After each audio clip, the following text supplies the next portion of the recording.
Ladies and gentlemen, I'd like to welcome you to senior night tonight as we recognize our senior winter sport athletes. We'd like to start out with recognizing the John Glenn seniors. First, cheerleaders, Cambria Bean, Cindy Gators, Katie Hibner, Lacey Nolan, and Jody Stoner.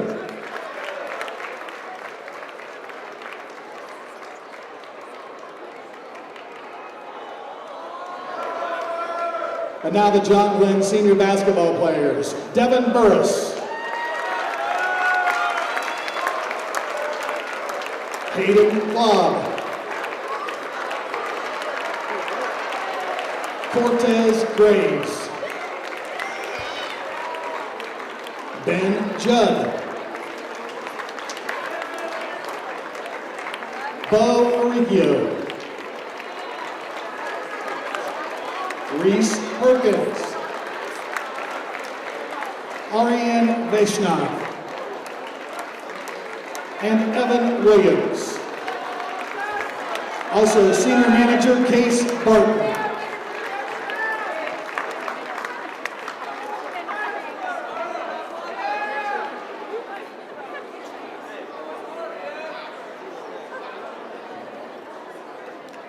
Now, moving on to our Bobcat seniors. First for the swim team, AJ Goodman. AJ is involved in freshman cross-country runner. Senior swim team swam at districts in the 200 medley relay. He is enlisted in the U.S. Army and will attend basic training at Fort Leavenwood after graduation. Ladies and gentlemen, AJ Goodman.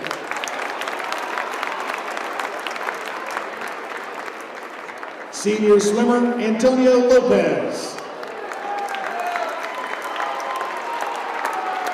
Antonio is a swim captain. He's a 4-year varsity letter winner in cross country, a 4-year varsity letter winner in swim, and swam at districts at the Ohio State University. His future plans are to serve in the Army National Guard. Ladies and gentlemen, Antonio Lopez. Our next senior is our mascot, Ethan Parsons. Ethan is accompanied by his parents, Rusty and Kelly Parsons. He's a 4-year marching band, corps captain, and co-guard captain. 4 years pep band, 4 years concert band, 1 year of track, 3 years of NHS, 3 years varsity academic letter winner, 2-year member of the yearbook club, 2-year member of the RPG club, active member of the Christ United Methodist. Good evening, everyone. Welcome once again to high school basketball tonight on WILE 97.7 and YRP TV. It is the Cambridge Bobcats hosting the John Glenn Muskies. Doak Fury, Adam Davenport, Gene Ford Court in a house that Gene built, right? That's right. And it is senior night for the Bobcats, their final regular season contest, and a chance for them to kind of maybe gain a little momentum. Tournament play right around the corner. We've got plenty of pregame time to talk a little bit about that and how both teams got here. Cats come in at 9 and 12. Having lost, I think, their last 3 games in a row, and John Glenn on a bit of an uptick there, 12 and 9. They've come up with a couple good wins down the stretch here. You know, I'll tell you what, right from the start, one of the best things I think about tonight, you know, sometimes in our world, we don't always recognize when obstacles or little things that become nuances that initially are actually a betterment for us. And so you think about this game tonight, Cambridge and John Glenn, this was not originally scheduled to be the final game of the year, not scheduled to be senior night, right? But John Glenn makes a deep tournament run in the football season, delays their start. And when you think about senior night in general, having these two programs, having these two fan bases has actually set us up to end the season with a senior night that's actually filled with a lot of excitement, a great crowd from both sides, and I think we're very fortunate to have this kind of game, it might have seemed like a nuance when we were trying to get the schedule figured out at the beginning of the year, but now that you're actually here, man, we got really lucky to get these two together. Yeah, I agree. And, you know, it brings a little bit more of that element of it is a rivalry of sorts, and it has a little bit more of emotion to it than a regular normal season game would be. Yeah, I mean, you know, normally, so when you think about your senior nights, normally you have one of two philosophies, right? the first philosophy is whatever the schedule shakes out to be, it is what it is. You also have other programs that say, hey, we want to do everything we can to make sure that our seniors walk out the last time with a win. And so we try to purposely find an opponent that we feel comfortable that 2 out of 3 times we're walking away with that win. But because you play those kind of games, either A, you don't necessarily care enough about it, or B, you try to manipulate the schedule a little bit, you lose some of that excitement. And that was one of the things, whenever you and I call the Cambridge-Zanesville games together, that was one of the things I used to absolutely love about Zanesville, was they would schedule Cambridge for senior night there. And that environment, that electricity in the game itself, in the crowds, only fed into making that night that much more special, that much more memorable. And ultimately, when we took a few wins away, they stopped doing it. And tonight, of course, the Bobcats honoring seniors from the swim team and the cheerleaders and the basketball program as well. But, they did a little classy thing at the beginning and honored the seniors and the senior cheerleaders from John Glenn, too, and even the manager was a senior. So that's kind of a neat thing. You got to walk over, and you and I are saying, well, they gave him a flower. I don't know what that means. Yeah. Here's a flower. But, you recognize them, and that's cool. Yeah, exactly right. And you know what? And to your point, you think about, you and I were kind of just saying, hey, giving them a flower is unique. Them taking the flower is unique. But at the end of the day, at its core principle, it's a recognition of their accomplishments too, and their gratitude for your recognition. And it's just, I think we're going to have a great night tonight. When you kind of alluded to this, and I'm going to build on it a little bit more. So when a team plans their, like in football, you're our homecoming opponent, or on senior night, you're our senior night opponent.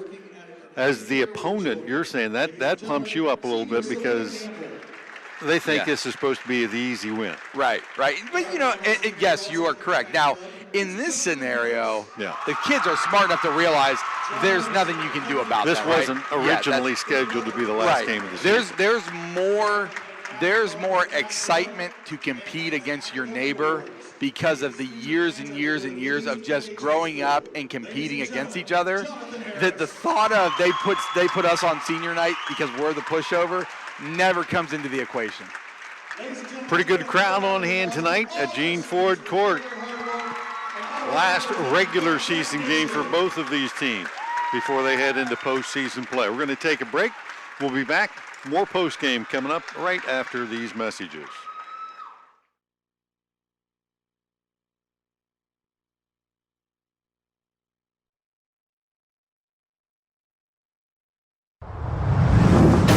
ABC Sports presents Meadowbrook versus Cambridge High School Basketball. Tonight's game is brought to you by Stoney's RV Sales and Service, The Rogers Company, Surgent Construction, and TK Auto Service. Stoney's RV Sales and Service is a family-owned business that offers the best sales and service in the area. They provide a full service department to handle all types of repairs and offer one of the largest parts departments in the state of Ohio. Their inventory features new and used park models, park trailers, fifth wheels, travel trailers, fold-down campers, truck campers, hybrids, ultralights, and trailers too. Visit their indoor showroom year-round and be ready for your next camping adventure. That's Stoney's RV Sales and Service on Route 40 east of Cambridge. The team at Rogers Company works hard to earn your business. Fall means cooler weather, and Rogers Company is your heating headquarters for all your heating services. They install new furnaces and provide service and maintenance. They also provide geothermal and ductless systems for both residential and commercial. To put Rogers Company to work for you, call 740-685-8677. 24-hour emergency service is also available. Surgent Construction is leading the way in commercial and industrial construction. Their team is committed to providing an exceptional construction experience from pre-construction through project completion. Their success is measured by the degree in which they exceed their clients' expectations. Currently, they're the contractor on the YMCA project and the new education center at Jurassic Park. That's Surgent Construction, the name you can trust. Like them on Facebook or online at surgent.construction.com. TK Auto Service is the garage that knows how important your time is and how much you depend on your vehicle. They are your tire center for Mastercraft tires and tire repairs, rotation, mounting, and balancing. TK Auto Service offers vehicle maintenance, including oil changes, starters, brakes, struts, shocks, and more. TK Auto Service, just a mile east of New Concord and minutes from Cambridge on Route 40. Hey, this is Ted with TK Auto Service. Give us a call at 826-4916. That's 826-4916. Make us your repair service for all your vehicle care.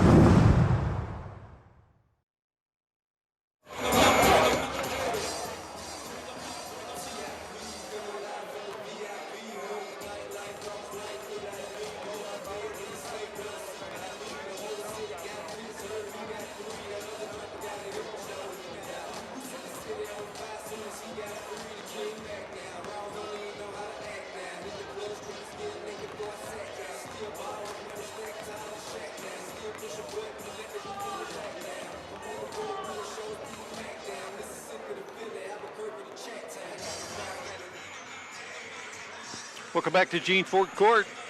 Pregame continues as Bobcats hosting the Muskies. Bill Kafuri, Adam Davenport, the Q in the house, along with Adam Green. This game being streaming video for your entertainment. We want to thank those sponsors: Stoney's RV, Sales and Service, Rogers Company, Surgent Construction, TK Auto, and you can check us out on YouTube.com, YRP TV, Facebook.com as well, or just go to yourradioplace.com. You can find everything you need right there, as well as WLE tonight, 97.7 for most of you. And if anybody's in the house listening, raise your hand. I don't see any hands go up. Well, Yeah. can't win them all. I'll tell you what's a cool thing real quick before we dive into more pregame. I'm looking at the John Glenn student section, and apparently it's jersey night, and I have seen so far 3 jerseys already that I think, wow, that's pretty sharp. So I'll give you an example. Number one, because of my Kansas City Chiefs, that little kid right there off to the court wearing a Patrick Mahomes jersey. In the third row, there's a guy with a backwards hat. He's wearing a Patrick Ewing New York Knicks jersey. That's really sweet. That's a rare one. Yeah, and then there's a kid I saw. He's wearing a personalized Ohio State Jay Burson jersey. Those are 3 jerseys that I think are really cool that we've cited tonight. Yeah, I'm glad you said that, because I don't even know if I can see that far, but that's pretty cool. Yeah. Maybe when we get to the commercial break, the next break, I'll go to the camera guys and say, hey, get these 3 guys on TV at different times. Yeah, I got a monitor. I got this one right here. You got that one right there? Yeah. You just zoom in there. Yeah. Teams on the court, warming up. Have not played. There was a couple of years ago, I think both these teams played kind of a home and home. This is the only matchup of the season that they've had. And, of course, the Muskies, both teams have completed league play. Neither team going to vie for the championship there. But the Muskies a week or so ago came up with a big win, knocking off Sheridan, who at that particular point was had their own destiny in their hands. They could win the league with another win or two, and the Muskies knocked them off at home that night, pretty convincing fashion, 45-34, maybe their best game of the season, and they've been playing good ball down the stretch. Well, and you think about it, and I've talked a little bit off the air about the tournament draw, and you got a 6 seed and a 9 seed, both playing around 500 basketball. Those are teams that scare you, right? You respect the team that you're going up against in the bracket when they're 17-3 and you're roughly, you're the higher seed, you're a powerhouse, and they are too. You respect them, but you get excited to play them. But the guys who are 500, who's got a couple big wins and some sloppy losses, those become the scary ones, because they're the ones that can end seasons for people when they don't expect it to. And I'll give you a perfect example. You talk about John Glenn beating Sheridan and really ripping, being the one who steps in the way of a conference championship, says nope, not going to happen here. But what it also does is it's the ripple effect. So then Sheridan goes into tournament play. They're playing against New Lexington. That's a very high to low seed setup. And you almost wonder, from film review, from coaches talking to one another, how much did the John Glenn game plan that took the conference title away from Sheridan play into Sheridan tripping up in the first round and losing to New Lexington? Yeah, you wonder how those things play out. Cambridge will open tournament play on Tuesday. We will have that game for you here on your favorite AVC station. And Cambridge a 9 seed, Steubenville a 5 seed. They've played earlier this season here at Coach Ford Court, and Steubenville dispatched the Bobcats that night. John Glenn able to wait. They got a bye, and they will play the winner of Zanesville on the 29th as the number 6 seed. So some coaches would tell you, yeah, give us a week to kind of rest up, but other coaches would, you give a team a chance to play a pigtail game, gain a little bit of momentum, and you're going to sit and wait on them. Yeah. Sometimes you're a little rusty when that happens. I'll tell you what, it's a game about rhythm, especially, you think about shooting in general. And nowadays, with the way the game has gone, and you watch so many teams nowadays who try to score points and try to play faster, they can go from being in rhythm and shooting the ball well to very sloppy, very loose, very turnover prone, right? And so to your point, I believe that teams tend to take on the mindset and the personality of their coach, right? You're the leader, you're supposed to set the tone. And it'll be really, as time goes on with both of these teams, you start looking at it and saying, okay, in the future, you got a first-year coach in check. You got Andy in his 3rd year, correct if I'm wrong. So you got early coaches in their tenure with this program trying to put their mark, trying to create their legacy. And as the tide kind of turns and you go from kind of being at the default or at the mercy of the field because you're trying to get over the hump of being 500 and really trying to be that leader in the pack who gets first say as to what you're going to do, it'll be interesting to see as that time goes on and that world starts to shift, how their identity and how their mindset plays into, do we want to try to game the system, or do we want to just put it right here and say we got to beat anybody it takes to get to where we want? So here's our spot. We're going there, and let's go. Well, let me ask you this question as a player too, and senior night, and kind of does it hit you at that point? Because the tournaments are still a little down the road, but that can be that one and done for you. But your senior night is your last. Yeah. I mean, does that have a special significance as a player, and is it more emotional and a little bit harder to maybe focus? I think it depends on a lot of different. I think there's a lot of other circumstances, and here's what I mean by that. If you are a player who has devoted your energy, your effort, your commitment to a program, but at the same time you recognize that college athletics is not in the cards, and that this literally is the last competitive game that I'm going to be on the stage in front of a group of people playing, then yeah, I mean, that you put everything you have into it. I think back, and that's the hardest thing I think for most kids, right, is you don't necessarily always recognize the moment that you're in when it's happening. I think about my senior night, right? I'm still young enough to remember that. There's only one time you have it. You have one senior night.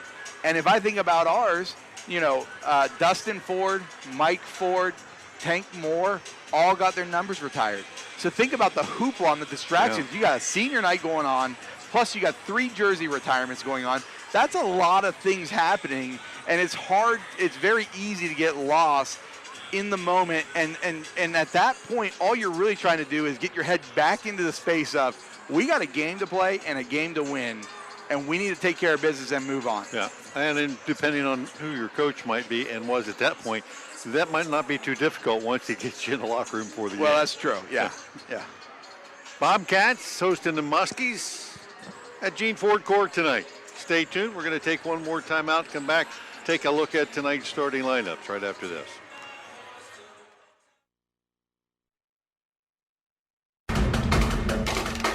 Meadowbrook versus Cambridge High School basketball.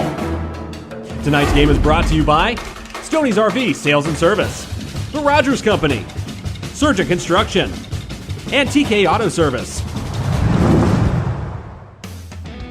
Stoney's RV Sales and Service is a family-owned business that offers the best sales and service in the area. They provide a full-service department to handle all types of repairs and offer one of the largest parts departments in the state of Ohio. Their inventory features new and used park models, park trailers, fifth wheels, travel trailers, fold-down campers, truck campers, hybrids, ultralights, and trailers too. Visit their indoor showroom year-round to be ready for your next camping adventure. That's Stoney's RV Sales and Service on Route 40 east of Cambridge. The team at Rogers Company works hard to earn your business. Fall means cooler weather, and Rogers Company is your heating headquarters for all your heating services. They install new furnaces and provide service and maintenance. They also provide geothermal and ductless systems for both residential and commercial. To put Rogers Company to work for you, call 740-685-8677. 24-hour emergency service is also available. Surgent Construction is leading the way in commercial and industrial construction. Their team is committed to providing an exceptional construction experience from pre-construction through project completion. Their success is measured by the degree in which they exceed their clients' expectations. Currently, they're the contractor on the YMCA project and the new education center at Jurassic Park.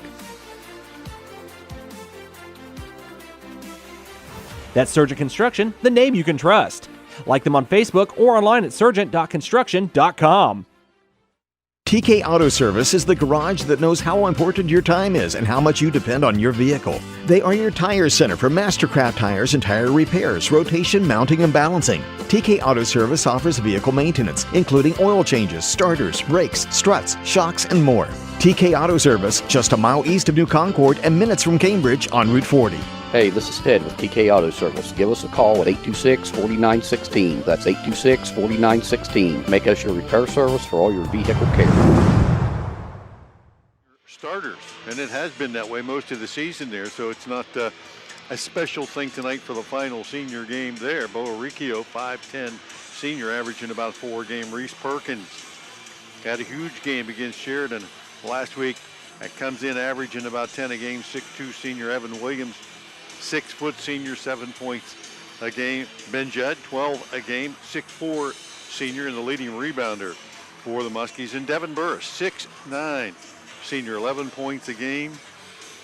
One of their better outside shooters, as well as having decent size. Obviously at 6'9", you just don't run into that every day in high school. They don't grow them every day on the farm that way.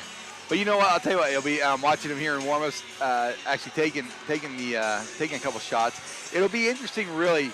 You know, when you're that tall at the high school level and you start hanging around the three-point line, it's very natural for a lot of defenders to say, "Oh, the scoot bag, prove me wrong," right?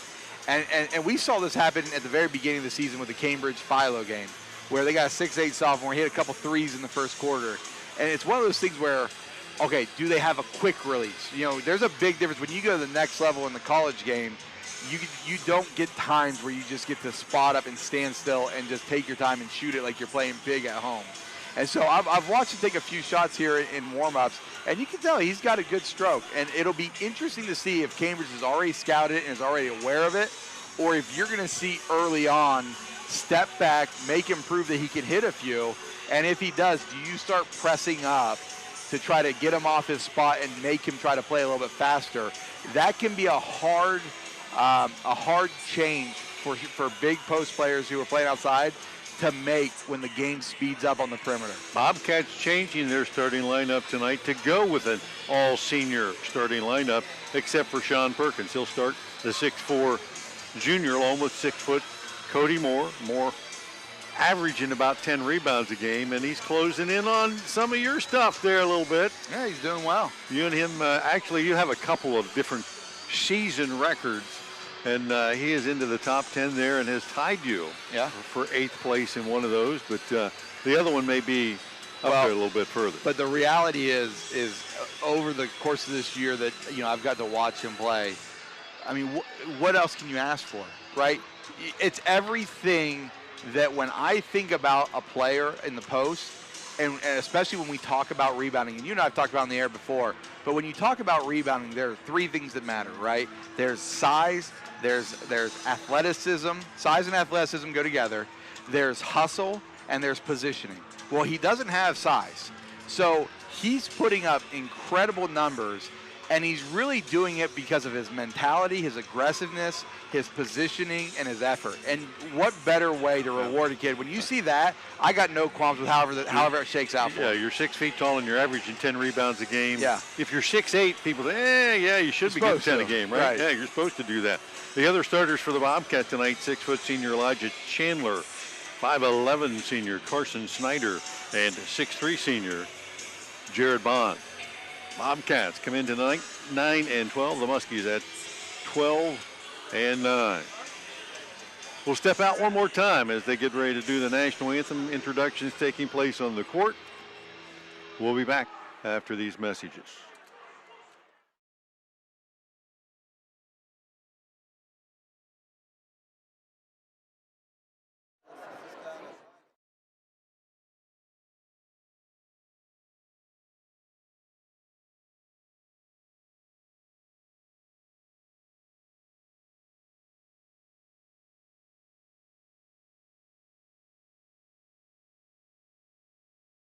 Bobcat basketball. Tonight, the Bobcats host the Little Muskies from John Glenn High School. Now, to honor America, please join us for the playing of the national anthem.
Now let's meet the starting lineups. First for the visitors from John Glenn High School.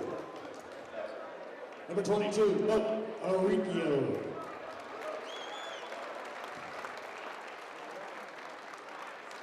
Number 24, Reese Perkins.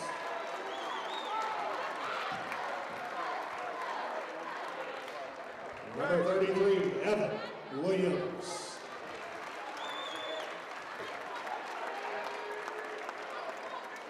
Number 42, Ben Judd. And number 55, Devin Burris.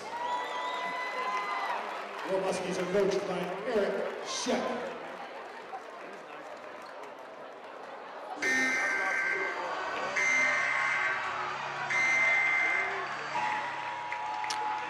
Back at Gene Ford Gymnasium, introductions completing on the floor. Muskies have already been introduced: Aricchio, Perkins, Williams, Judd, and Burris, the starting five for the 12-9 Muskies. For the Bobcats, once again tonight, Sean Perkins, Cody Moore, and then Elijah Chandler, Carson Snyder, and Jared Bond. Those three guys, seniors tonight, being honored with the start. The question then becomes, Adam, is how long does Coach Slaughter go with those guys before he gets his regulars in there, and what's happening in the pace of the game at that point? You know, I'll tell you what, and in my opinion, you go into this, if you're Coach Slaughter, and you're saying to yourself, hey, the one thing that cannot happen is that we can't all of a sudden find ourselves down 12-4 because I let it drag on, right? So mentally, you're saying to your team in practice leading up to senior night, you're pulling those seniors aside saying, listen, you boys want to play. I'm going to keep you on the floor as long as this stays close. And if you take the lead, we'll keep rolling with it. If this does not come out of the gates the way it needs to, then we got to pull the plug on this. And I remember, and I think a lot of coaches have to have a similar game plan. I'm not a fan personally of the coaches who, I appreciate that you want to recognize all your seniors and give them a start, but the idea that the ball gets tipped and you send your starters to the table and the first dead ball they're coming out, I'm not a fan of that. I'm a fan of, if you're going to put them in to start and play, let them play. But you have the right as a coach to tell them the expectation is you're not here to just be on a victory lap. You're here to help us win. And if you do what you're supposed to do, we'll keep you out there. John Perkins, Devin Burris in the middle. Both get up pretty high, and Perkins controls it to the Bobcats. Chandler The other will bring thing, it across the timeline. the other thing, if I'm a senior who just got on the floor and I don't necessarily get a ton of minutes, I'm fouling somebody. I'm getting in the stat book Getting in one the way. stat book. I'm fouling somebody quick. Backdoor cut inside. Perkins with a tough catch here, trying to dribble out of traffic, kicks it out. Snyder for 3 off the back of the rim, and a rebound comes down to Ben Judd. Williams across the timeline, right corner. Uricchio back out on top. Bobcats settle back 2-3 zone. They'll balance things up a little bit here. Uricchio to the left side, back out on top. Williams, right side to Burris. Backdoor lob, trying to get it inside to Burris. Bobcats saw that coming, and Sean Perkins with the steal. Yeah, played very well. You know, John Glenn did a good job. Pat, you when you're running that lob play, you try to pass it around the top of the key a lot to just get them to get lazy and tired. Perkins off the give and go, goes baseline up underneath the basket, feeds it inside to Bond. His short jumper off the mark, rebounded again by Judd, leading rebounder for the Muskies, and still 0-0. A minute plus in.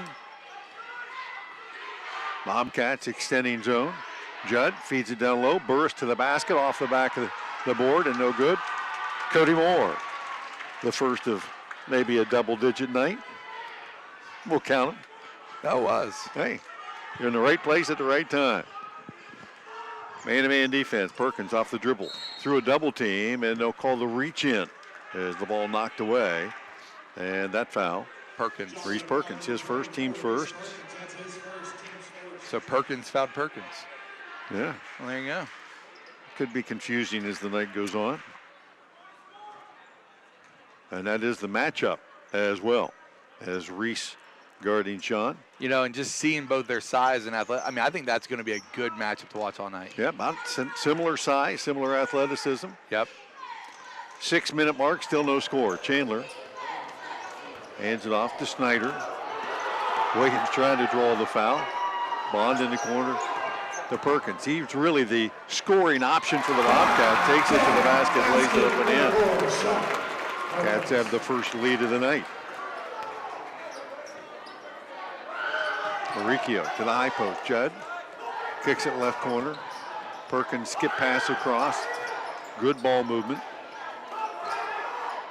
Nice pass. Burris to Judd inside, and they're calling for travel. Try to go with the reverse layup, and just didn't have enough dribble on it. You know, two things in that offensive set. Number one, great ball movement by John Glenn. I mean, obviously not the end result that you were hoping for, but definitely the ball movement was right. But give Cambridge a lot of credit as well.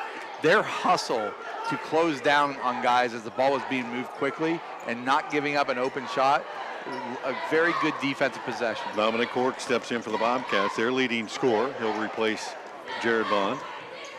Snyder in the corner, looking inside. Zone defense this time down by the Muskies. And for the Bobcats, Caleb Bond going to the scorer's table. He'll check in on the next dead ball, as will Brock Valentine. 5-minute mark, 2-0 Bobcats. Chandler out on top. Left side to Cork, back to Chandler. Now Cody Moore, he'll take it right down the middle, feed it over to Snyder, and a foul.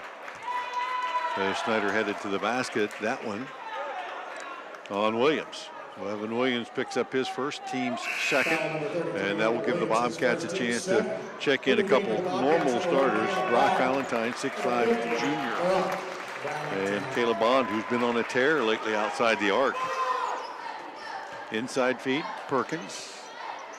10-foot fadeaway, no good. Devin Burris with a rebound, kicks it out to Williams. He'll run the fast break, top of the key, back to Burris on the left wing. Back to Williams, high 3-ball, short of the mark. Cody Moore another rebound, and it's still 2-0, almost halfway through this opening period.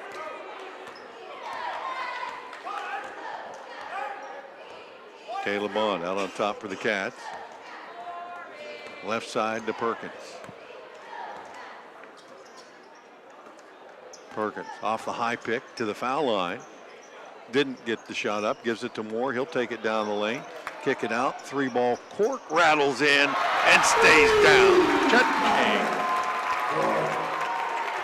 Tell you what, great. You know, you have to be excited so far if you're Cambridge at how you've gotten good shots every time down the floor. Judd from 15, off the mark again.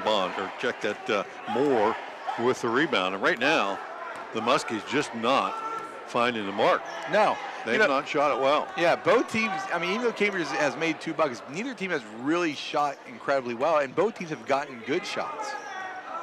Perkins, left corner, skip pass across the court, top of the key, and back left side to Perkins again.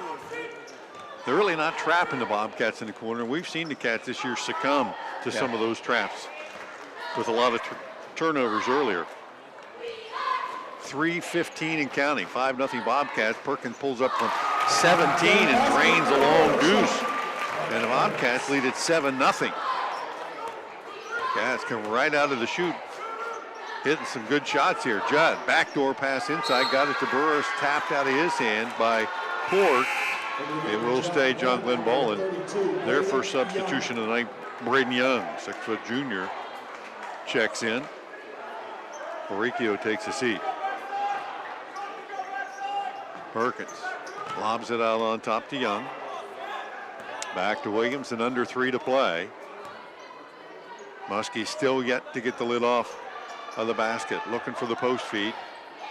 Back to the top of the key. Perkins down the lane, kicks it out. 3-ball from the left corner off the mark by Young, and this time Cork rips it down, and the Cats have a chance to extend.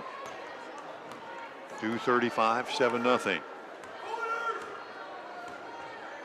John Glenn looks like the 1-2-2 maybe. Yeah. Perkins kind of at the top of that. Now It Williams flattens out like a 2-3. Yep. Inside feed to Valentine. That one knocked away. Young came up with it. And here come the Muskies. Williams. Burris in the corner. Try to get it to Judd at the high post. Tipped out of his hand. Perkins comes up with a loose ball. And once the Bobcats have a chance here to extend the lead. 7-0. Perkins left side. Cork right back to him. Perkins pulls up again. Top of the key. Rims it in and out.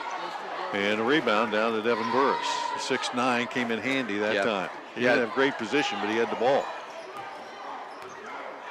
Williams, top of the key, looking inside. Left side, got it back. Trying to penetrate. Cats doing a good job. Although Williams finds a little space, gets it to Judd down low, knocked out of his hand, and that will be off the Bobcats and out of bounds. And the Muskies will make another substitution. Colin Campbell, 6-foot sophomore, into the game. 1:33 left. Perkins on the inbounds, finds Campbell. He'll immediately put up the 3. That one no good. Cork with a weak side rebound. Out ahead, Perkins a 1-on-2, takes it all the way to the hoop. Put the shoulder down. Now they'll call the late charge. Guy on the trail of that play called the charge on Perkins, and Young drawing that, got all of it that time. And there is a timeout on the floor. We'll take it as well. 1:24 left in the first period. 7-0 Bobcats. Will be back in 30 seconds.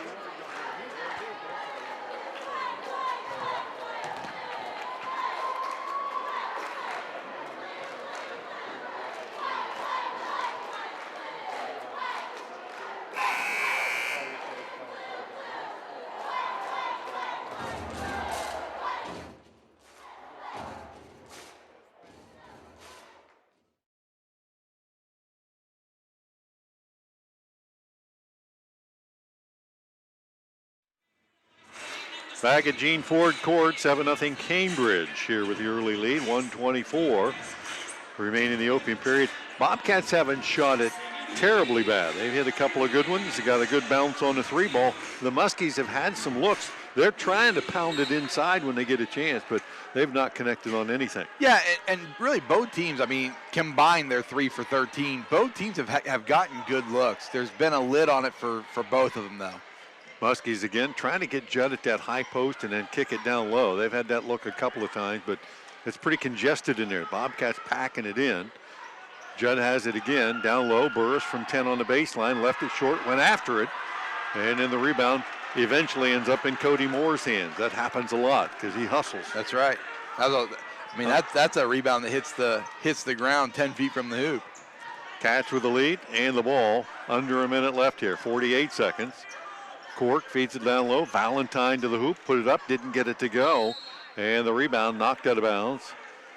Touched last by the Cats. Devin Burris on Valentine, and that's going to be tough for Brock. At 6'5", and he usually can keep people away from him because of his size, but Burris at 6'9" is going to contest a lot. Yeah, you're right, and this is one of those matchups here. So Burris checks out. They bring in Orichio.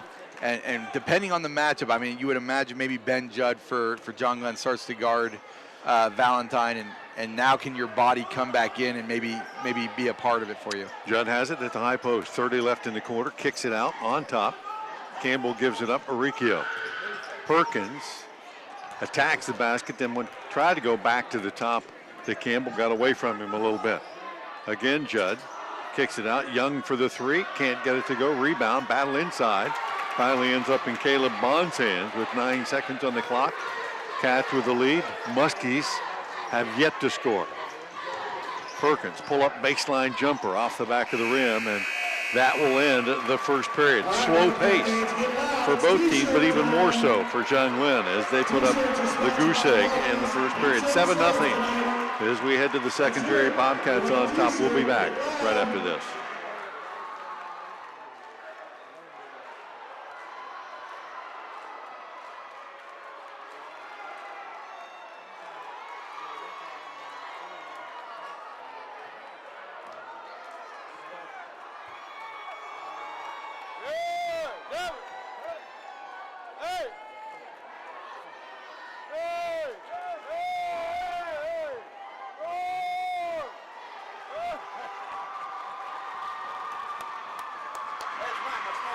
Back at Gene Ford Court, 7-0 after one period. Bobcats packed that zone defense in and gave up some three-point looks, but at this point, John Glenn unable to connect. And looking at some of the Muskies stats here, all 5 of their starters shoot over 30% outside the arc, but tonight they're not getting it to go early. You look at it, and so the offensive possession, so first of all, neither team has really done anything to stress out offensively the other team. There's not a lot of turnovers going on. When I watched John Glenn play that first course, the first I've seen him play all year, the ball movement, the shot selection, there's a lot of pieces of their offense that looked really good. It just hasn't materialized yet for them. Muskies continuing to try to get it to that high post spot. And then Judd looking for the kick out. This time Campbell back to Williams. He'll take it down the lane, kick it back out. Orichio, quick three, cha-ching. And finally they get that inside out look. And the 3 ball to go. First basket of the night. Early second period for the Muskies, but they're not down a lot. Just 7-3 as the Cats didn't run away from them. Bond to Moore. To Perkins. He'll step back behind the 3, launch it, no good. Moore chases it down in the corner. And the Cats will get another look. Nobody goes after the ball like that kid. No, he just runs. 7-minute mark, 7-3. Cats get another look. Cork down low. Valentine quick up and in. The assist Cork, Valentine's first bucket. And the Cats up 9-3. I'll tell you what, really executed well set play. Williams back out on top. Feed inside to Judd. Finds the corner man, back to the top. Williams open look at a 3. Cha-ching, back to back, and here come the Muskies. 9-6 on back-to-back threes by Orichio and Williams. They get that good inside-out look, and those guys can step right into it. Trap at half court. Bond dribbles out of trouble. Valentine comes out and helps out here. Back to Perkins on the right side, man-to-man. Perkins against Williams. Perkins with the size. Williams, maybe a little quickness, finds Moore, takes it to the basket, kicks it back out. Perkins into the paint. Kick out to Cork. Good look at a 3. Front rim, no good. Rebound. Fought for, and Judd comes away with it. And the Muskies can tie with a 3 here. 5:50 left in the first half. Left side, Campbell. Inside feed, Judd. Backs his way to the basket, kicks it out again. Campbell left side, passed up on the three. Back to the top of the key in Williams. 5.5 left. Judd down low. Perkins kicks it out. Campbell 3-ball corner. No, nothing but air. Moore with another rebound. And he'll bring it up for the Bobcats, handing it off at half court to Perkins. And now Bond resets top of the key. Left wing, Perkins down low to Moore, spins into the paint, can't go up and underneath, but drew contact. And that'll be on Campbell, I believe. His first, it is. And the third on the team. And Burris will check back in. Skylar Bates for the first time tonight as Riccio steps out again. 5:09 left first half, 9-6 Cambridge. This is the pace both these teams are most comfortable at. It's not going to get up and down. No, and I think if this pace continues and nobody, it really comes down to defensively, can somebody really turn up the pressure? Perkins, baseline move with a one-hand slam. They gave him the baseline and he took it. Wow. That was a good take. Pretty explosive that time. Haven't seen much of that this year. Tell you what, AVC's happy we're streaming that one so people got to see it. 3-ball, left side from Bates, no good. Rebound, Moore, and he got hacked by Judd. Judd's first, team's fourth. And Cody Moore about halfway to his average. That's 7 rebounds in the first, 12 minutes? And the Cats lead it 11-6. And that got the Cambridge student section. Well, they were on their feet, but that got them riled up a little bit down there. I don't know if you saw it or not. Ben Judd subbed out for Braden Young for John Glenn. Just Judd's first foul, but I think this is his first break too. So that might have been a regular scheduled break anyway. And we're delaying here for a minute. I don't know why. And Moore will inbound it to Bond. Bobcats on top, 11-6, 4:40, and a running clock now. Bates picks up Bond half court, gives it off to the high post. That's Valentine. Back to Perkins, down low court, and one. Wow, nice look by Perkins, who's had a number of assists this year. He finds another one right there with Dominic Cork, and the free throw will be the first of the night for either team. Cats are actually executing as well as we've seen it all year. They are, yes. That foul on Skylar Bates. And the free throw off the mark. Burris with the rebound for the Muskies, hands it off to Braden Young. And now Williams will control things on top. 13-6 Bobcats. To Burris. Kicks it out, looking for the three. Cats covered it up pretty quickly. Bates right side. Back to Williams. They'll give him the three. He'll take it. Rims in and out. Rebound Cork. Over to Moore. Halfway through this second period, Bobcats with a 7-point lead. Cork's got 4 rebounds today too so far. Perkins, right corner. Inside feed to Cork. Trying to back his way in. And the defense didn't go up and contest, so he kicked it up off the rim and in. Dominic Cork, 7 on the night, and another Muskie timeout. 15-6 Cats. Will be back in 30 seconds.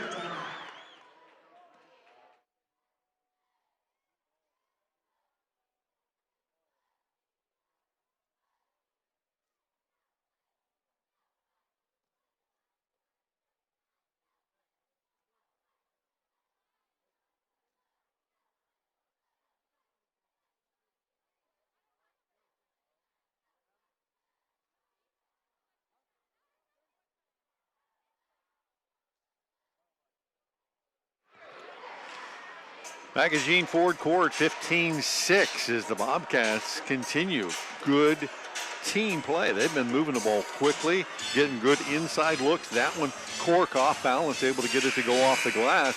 I thought Burris was all over it, would get it, but both players off balance on that play. Yeah, it was one of those ones where it just looked, the entire motion, it looked completely uncomfortable and odd, and you're just saying, all right, just pass it out, like get it to somebody else. And I think both guys just literally got stuck in limbo, and the ball just snuck out. Substitution for the Bobcats, Caden Moore, 5'7" freshman into the game for the first time tonight. 3:40 left. Muskies, Judd, top of the key. Left side to Uricchio. Back to Judd.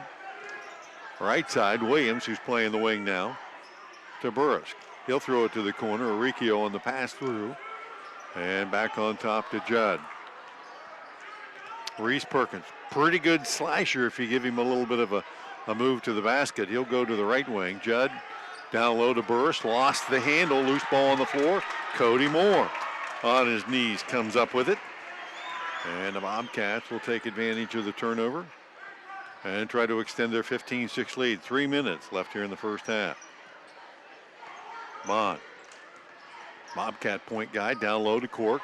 Middle of the lane, backs his way in, off the glass and in. Perkins trying to draw the charge that time, didn't get it. And Cork, 6th point of the period, has 9 on the night. Tell you what, it was a good try to sell it, but man, you got to sell it. The guy selling popcorn in the cafeteria's got to hear you scream. Burris, 3 from the left wing. Cha-ching, his first bucket of the night. All point tonight for John Glenn, 3 threes. Yeah, and I'll tell you what, the way they've started to shoot this second quarter is why you can't feel comfortable no matter how much of a lead you might surmount. Caleb Bond, top of the key to Perkins. Off the dribble, spins down the lane, goes inside to Cork again. And this time he got blocked and fouled. And right now, Cork at 6'5", he's got a mismatch inside. Yep. There's just not enough Muskies to rotate to him. Yeah. And that foul going to go on Devin Burris, his first. Team's 6 with 2:11 to go. And the nice thing for Cork is you're seeing him, he's not settling for an outside shot. He understands the matchup that he's creating and just picks up his 10th point of the game. He's 4 for 5 from the field, 3 of 3 inside the twos. 69% free throw shooter. He's 1 of 2 tonight, has another one coming up here, drains that one as well. And the Bobcats have their biggest lead of the night, actually 19-9. Burris. Pass back out on top to Williams. He'll chase it down and get it to Ben Judd. Uricchio. And he'll give it to Burris. Down the lane for the two-hand hammer. Nice pass. Yeah. Came from Perkins. And, boy, they gave him a high pick, and he came right down the lane. Came right down the lane. The seas parted, and he knew what to do with it. 6'9", you're going to get that one. 19-11.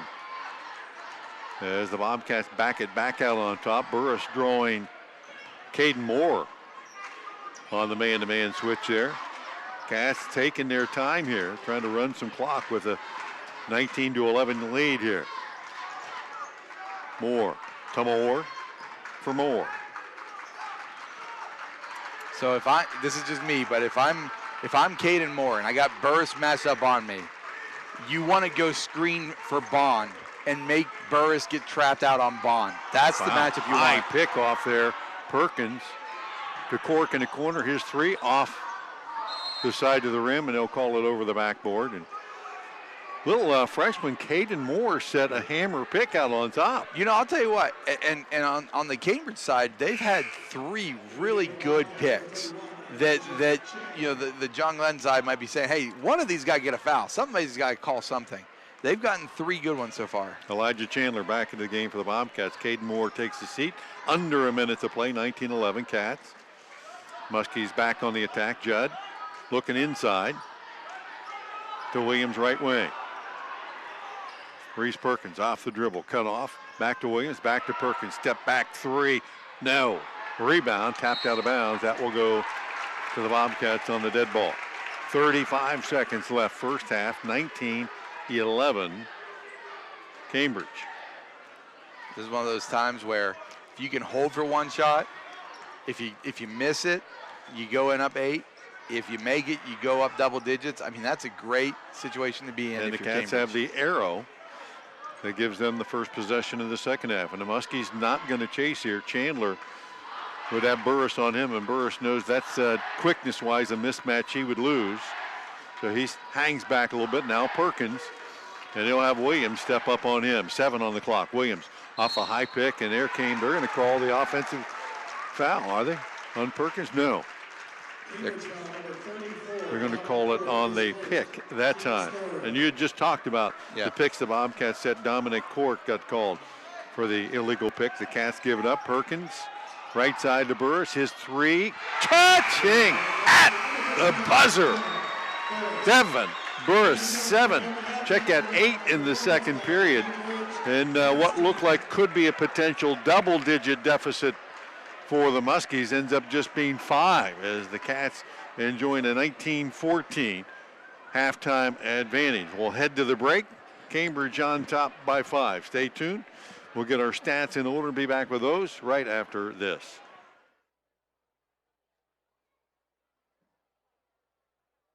Was brought to you by Stoney's RV Sales and Service, The Rogers Company, Surgent Construction, and TK Auto Service. Stoney's RV Sales and Service is a family-owned business that offers the best sales and service in the area. They provide a full service department to handle all types of repairs and offer one of the largest parts departments in the state of Ohio. Their inventory features new and used park models, park trailers, fifth wheels, travel trailers, fold-down campers, truck campers, hybrids, ultralights, and trailers too. Visit their indoor showroom year-round to be ready for your next camping adventure. That's Stoney's RV Sales and Service on Route 40 east of Cambridge. The team at Rogers Company works hard to earn your business. Fall means cooler weather, and Rogers Company is your heating headquarters for all your heating services. They install new furnaces and provide service and maintenance. They also provide geothermal and ductless systems for both residential and commercial. To put Rogers Company to work for you, call 740-685-8677. 24-hour emergency service is also available. Surgent Construction is leading the way in commercial and industrial construction. Their team is committed to providing an exceptional construction experience from pre-construction through project completion. Their success is measured by the degree in which they exceed their clients' expectations. Currently, they're the contractor on the YMCA project and the new education center at Jurassic Park. That's Surgent Construction, the name you can trust. Like them on Facebook or online at surgent.construction.com. TK Auto Service is the garage that knows how important your time is and how much you depend on your vehicle. They are your tire center for Mastercraft tires and tire repairs, rotation, mounting, and balancing. TK Auto Service offers vehicle maintenance, including oil changes, starters, brakes, struts, shocks, and more. TK Auto Service, just a mile east of New Concord and minutes from Cambridge on Route 40. Hey, this is Ted with TK Auto Service. Give us a call at 826-4916. That's 826-4916. Make us your repair service for all your vehicle care.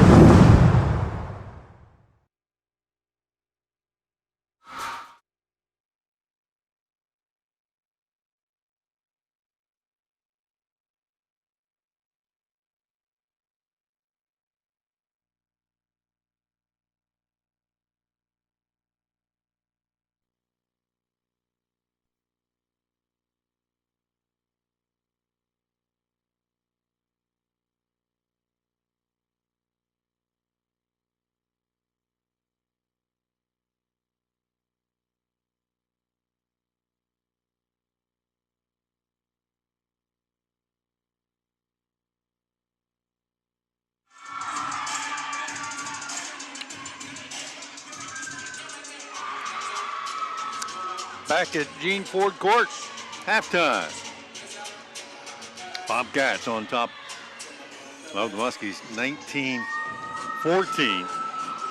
Cats jumped on top, 7-0 at the end of the first period. A couple of quick baskets by Sean Perkins, a 3 by Cork. And Cork would go on to lead the Bobcats in that first half with 11 as the Cambridge dance team performing here at halftime. Pretty good crowd and an appreciative one at that. Yeah. They went to the national finals down in Orlando just a couple of weeks ago and finished in the top 15 there, I think. So. Yep, that's right, number 14. I'll tell you what, as we said in the pregame, you can just tell right from the start it's going to be a good atmosphere tonight.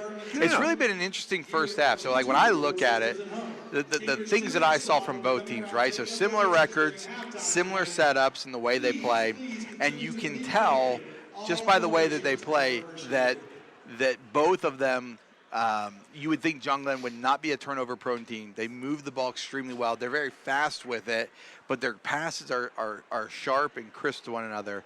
And so what we saw here really was a very almost identical team. So when you look at the stats, I don't think the stats really play out how the first half flowed.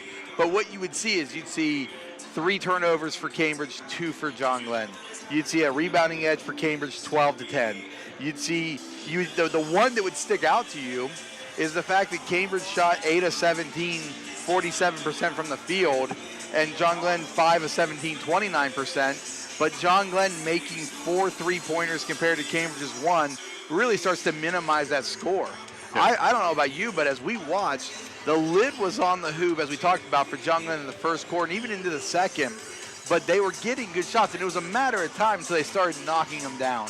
And those threes really started to shrink that gap. And the fact that Cambridge, playing very well offensively, not turning the ball over, doing what they do on the rebounds, kept them in a controllable position the whole first half. The difference for Cambridge not being able really to extend that lead is that when they have a lid on the hoop and John Glenn's not shooting it that well, to not necessarily be able to turn that pressure up. I think Cambridge was very content in sitting in the zone, letting John Glenn struggle a little bit from the floor, getting the rebound and moving on, where you almost say, is that the time to try to turn the dial a little higher, make it a little harder to make those passes, make it a little hotter under the collar, see if you can steal a few possessions from turnovers because of the way you're playing offensively. Both these teams play similar styles. There's no contrast in how they play other than the fact that John Glenn likes to penetrate and kick. And they've done that a little bit here in the first half. They either get it to the high post, try to go down low, and then kick to a corner for a 3. That didn't work well for them in the first period. Second period, they got hot, hit 3, and then the one at the buzzer that Burris hit that got them a lot closer. Yeah, and we talked about that mirroring, right? Because of how similar they are, they mirror each other. So here's one more thing. We talked about turnovers mirroring. We talked about the rebounding mirroring, right? Well, let's talk about scoring for a second. Both teams, here's how they mirror each other. You got 3 guys on each team in the scoring column. That's it. Of those 3, you got 1 guy dominating. So if you think about it from the Cambridge standpoint, the 3 scorers, you got Sean Perkins with 6, Dominic Cork, the dominant one, with 11, and 2 for Brock Valentine. You turn around, you look at John Glenn, 3 points for Bo Aricchio and Evan Williams, and Devin Burris leading with 8. Yeah, Burris has been of course, we've seen it dunk both ways, but we've seen Burris with 1 and Perkins. Check that. Burris with 1 and Perkins with 1. Both of them pretty impressive. And third period, I'd say the first 3 minutes of this third period are going to be very interesting. The Cats typically have not been a very solid second half team. Yeah. John Glenn, my experience with them is watching them come out against the Generals a week ago. They came out and outscored them 13-1 in the third period to take a close game and turn it into a blowout. Yeah, you look at it, and the one thing that doesn't show up on the radio and doesn't show up in the stat books, you look athletically at John Glenn and you say, they look like they have the wing players and the backcourt players to really try to pressure up on Cambridge to try to force more turnovers. But just if the second half starts in a very similar fashion to the way the overall energy level and just the pace of play went in the first half, I think we're in for a very fun, entertaining, but competitive game the whole way out. Yeah, both teams, John Glenn finished the first half on a bit of a run, and certainly the emotion of the buzzer beater gives you that little bit of a energy boost as well. The Bobcats played pretty good overall basketball. And if they can come out in the second half and pick up where they left off, I think this game goes down to maybe the final possession. Yep. I think you're right. One more break here at halftime as both teams make their way onto the floor for a little warm-up. We'll get some too. We'll be back right after this.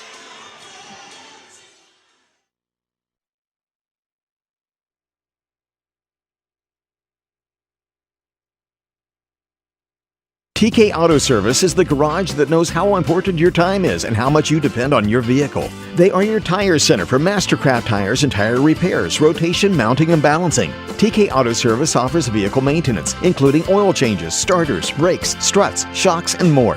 TK Auto Service, just a mile east of New Concord and minutes from Cambridge on Route 40. Hey, this is Ted with TK Auto Service. Give us a call at 826-4916. That's 826-4916. Make us your repair service for all your vehicle care. Surgent Construction is leading the way in commercial and industrial construction. Their team is committed to providing an exceptional construction experience from pre-construction through project completion.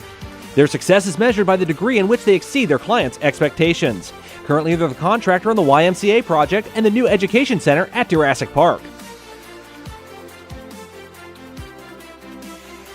That's Surgent Construction, the name you can trust. Like them on Facebook or online at surgent.construction.com.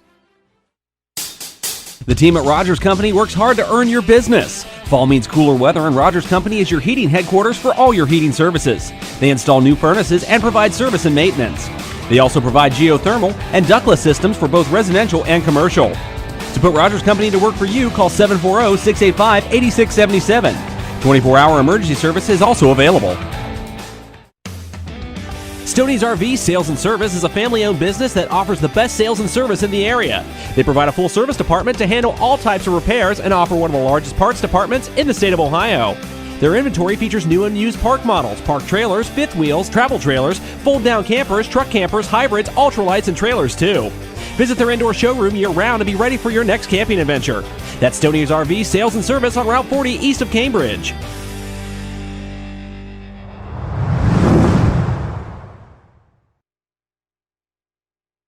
Sean Perkins, Cody Moore, Dominic Cork, and Brock Valentine. Nevin Burst, 8 first half points for the Muskies. Dominic Cork, 11 for the Bobcats. And the Muskies pressuring the Bobcats. Here comes the half-court trap. Caleb Bond handles that inside to Moore. Backdoor pass inside to Perkins. In jail.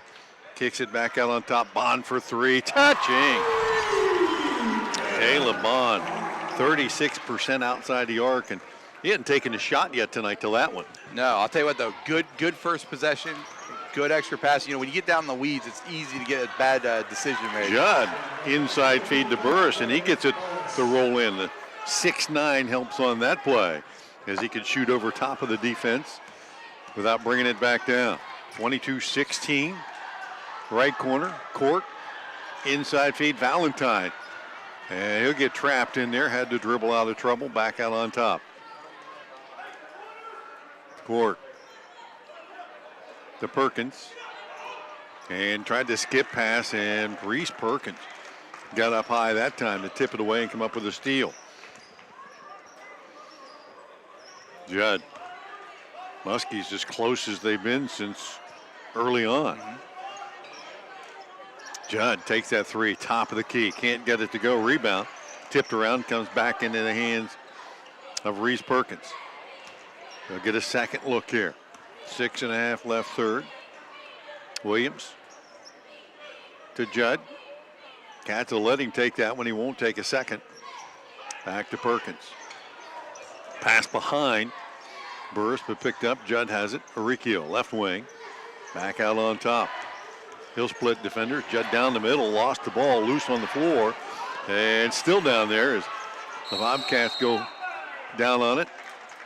Looks like Perkins and Perkins. Yeah.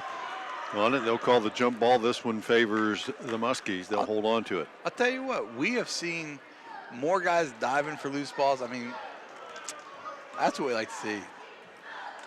Everybody go home with Some skinned up knees. Skinned up knee. Walk home with a wound. Williams, right wing. Bobcats settling back in that zone again. Muskies love to run some motion. They get it to Williams. Left baseline, cut off on the shot, brings it back out on top. To Judd, he'll take the corner 3. Again off the mark. Rebound, Burris, trying to save it inbounds, then lost it. And they'll say it stays, Muskie ball. 5:38 left. You know, and that's one of those pieces where those extra possessions catch up.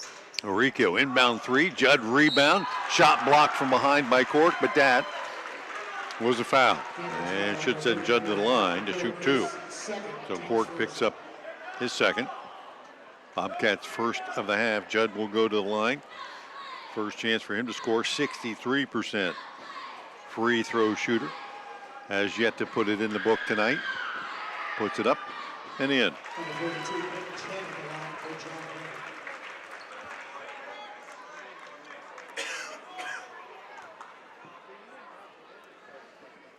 (22-17). Second one off the back of the rim, battled around and come up with in the hands of Perkins. He'll kick it back out on top. Muskies another look. They've had the ball here for about a minute and have cut the lead down to 5. Burris back out on top. Williams draws defenders. Burris in the left corner. Back to Judd, looks inside. Burris left wing. Cats will double team him. Oricchio to Perkins, top of the key now Judd. Top of that 2-3 is Sean Perkins with his long arms. He can get to you pretty quickly to keep that 3 from getting up. Muskie's shown great patience here. Williams penetrates, goes down low to Perkins, underneath, and one. Reese Perkins, first bucket of the night. He struggled to find room there, but got it to go. And so the Muskies in this possession are going to score about 3 or 4 points. Yep. Well, you can't give up those offensive rebounds. Just keep extending possessions. That foul on Cody Moore. Cody Moore. And Perkins comes down with a miss for the Bobcats. Cody's first foul, Bobcats second. And the Cats will take a timeout. 4:36 left here in the third, 22-19. Cambridge lead cut to 3. We'll be back right after this.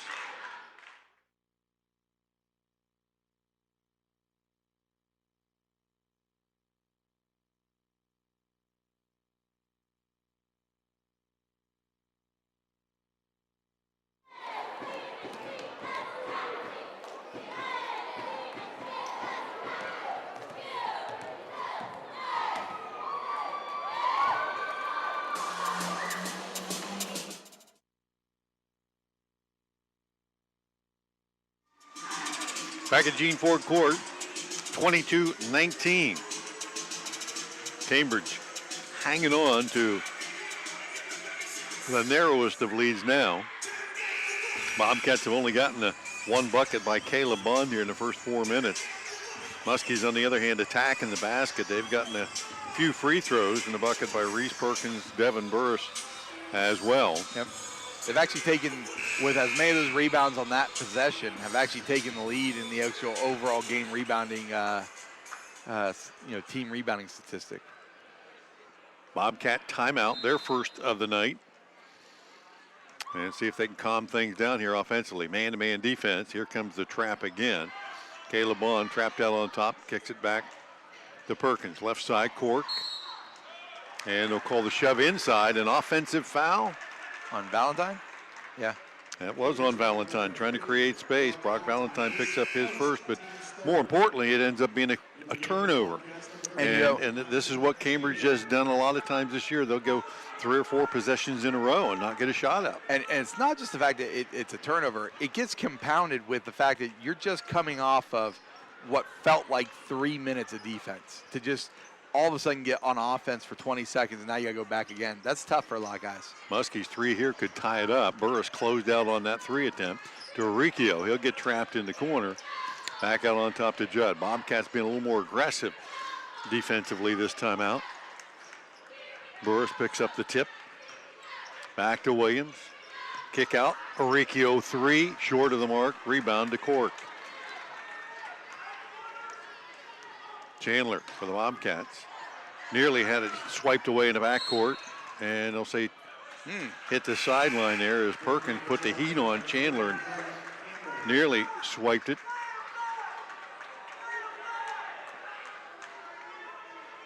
Oricchio steps out. Colin Campbell back in for the Muskies. Perkins again out on the point of that trap. Trying to force Bond up and into it. Gets it in to Moore. Feeds it over to Cork. He'll slash to the basket. Lay it up and in. Bobcats attacked it well that time. A really good offensive possession that time. Back to 5-point lead. 3:20 left here in the third. 24-19 Cambridge. Judd feed down low. Campbell to the basket. Kicks it back out. Burris three from the corner. And Perkins going for the block. He got it, but he got bodied. And Sean Perkins picks up his second, sends Devin Burris to the line to shoot two. There's a lot of guys you can foul on the Muskies. I don't think this is one of them. Devin, No. 82% at the line on the season. No, and I'll tell you what, fouling the shooter on a three-pointer is a cardinal sin. First one up and good. Couple more coming up. Number 2, front rim.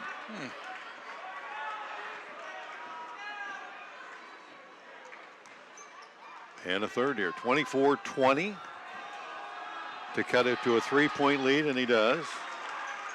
2 out of 3. Bond pressured in the backcourt by Perkins. Tried to steal it from behind. Bond beat that. Over to Chandler.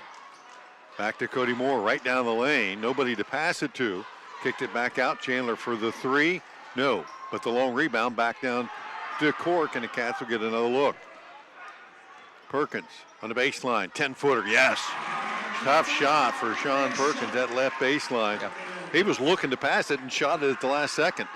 I'll tell you what, his mid-range game is one of his strongest features. Campbell to Williams, 2.5 left here in the third. Cats lead it by 5. It's where it was at halftime.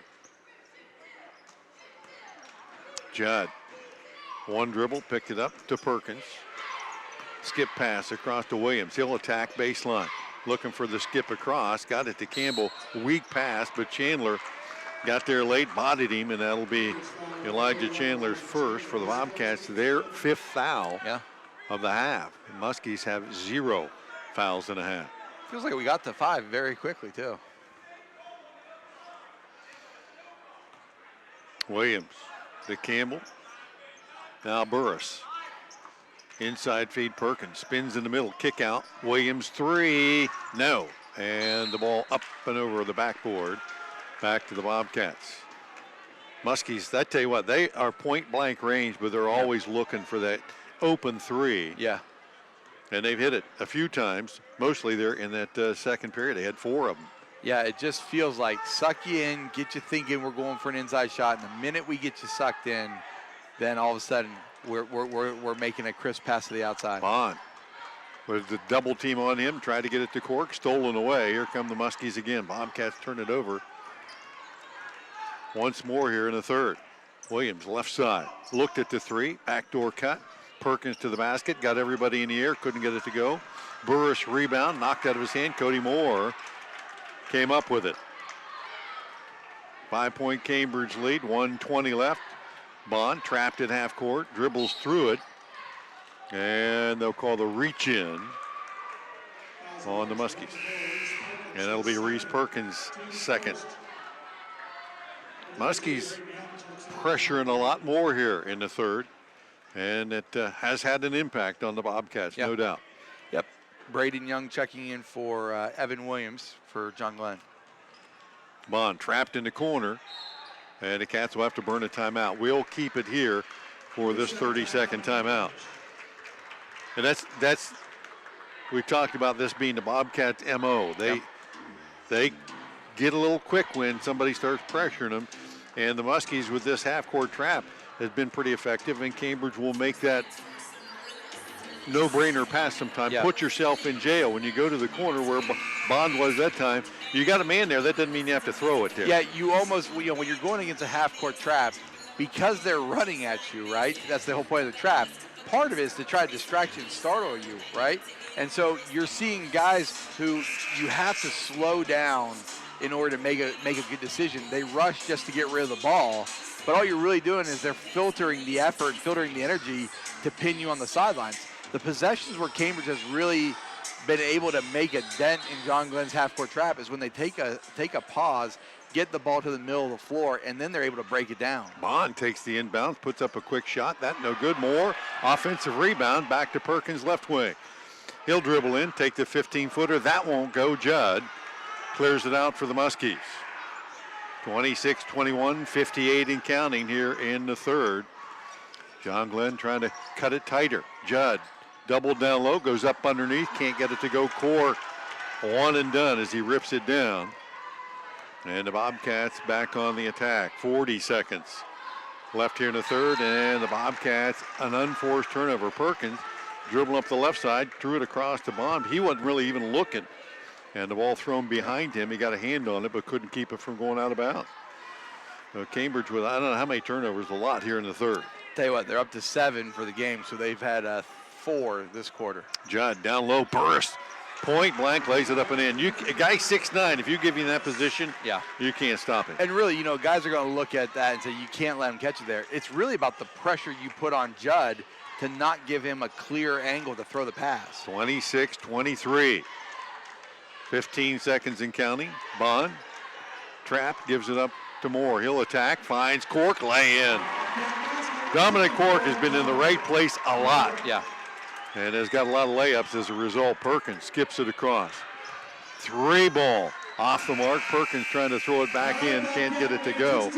As Braden Young's 3 misses the mark to end the third. And here we are, heading to the fourth. Cambridge on top, 28-23. We'll be back right after this.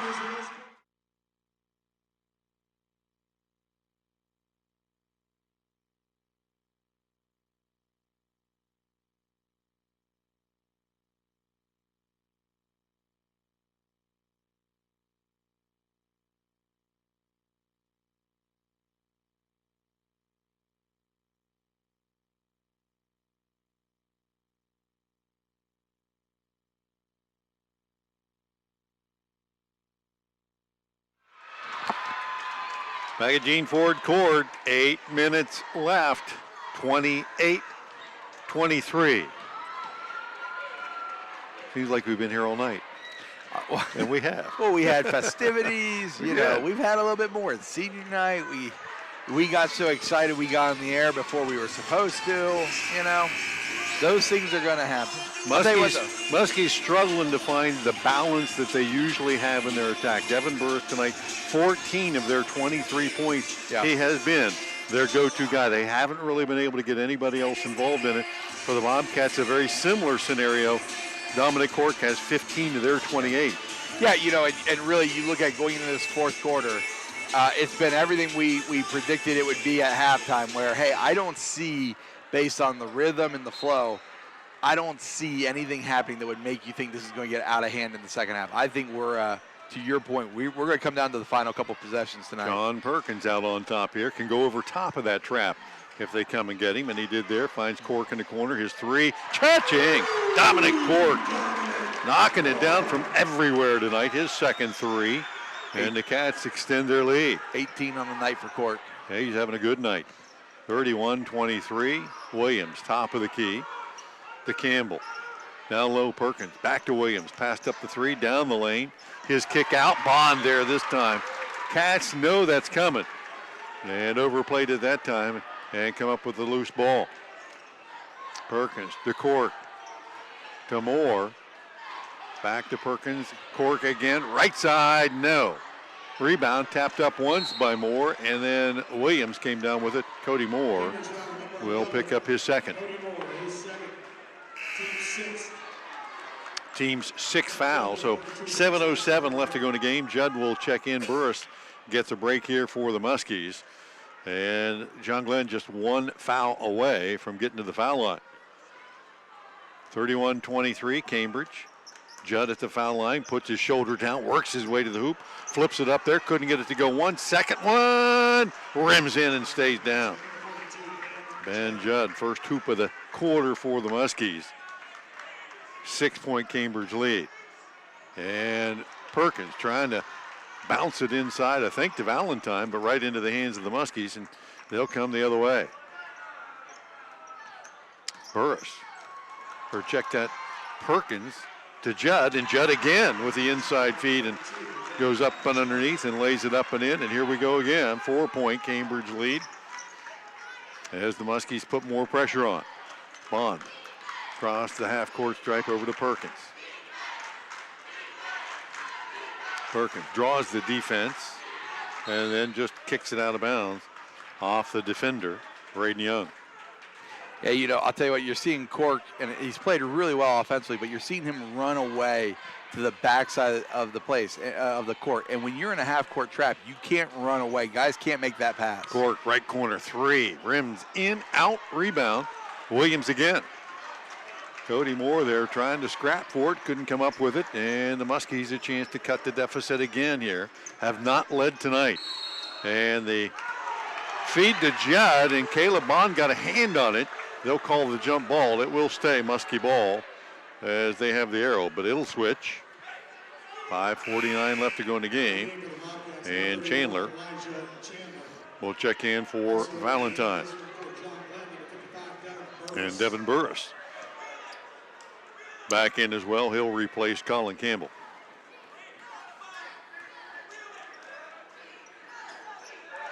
Judd out on top, right side, Perkins. Little movement. Back into the corner. Judd steps out for 3. He's been hot. That one not there. Burris rebound. Reverse is good. Devin Burris at 6'9", ball right in his hands. Just finger-tipped it right back in there. 31-29 and a timeout, Cambridge. Just a 2-point Bobcat lead, 5:29 to go in the game. Let's keep it here for this 30-second timeout and kind of reset things as the Muskies got the momentum. Cats have 1 bucket in the period. It was a 3 by Cork. The Muskies have scored 6 and certainly seem to have the mental edge right now. Yeah, I think you got 2 things going on right now, right? If you're a lot of times in these situations, if you're Coach Slaughter, you'd want to be talking about a specific set play, maybe to try to get your guys back on track.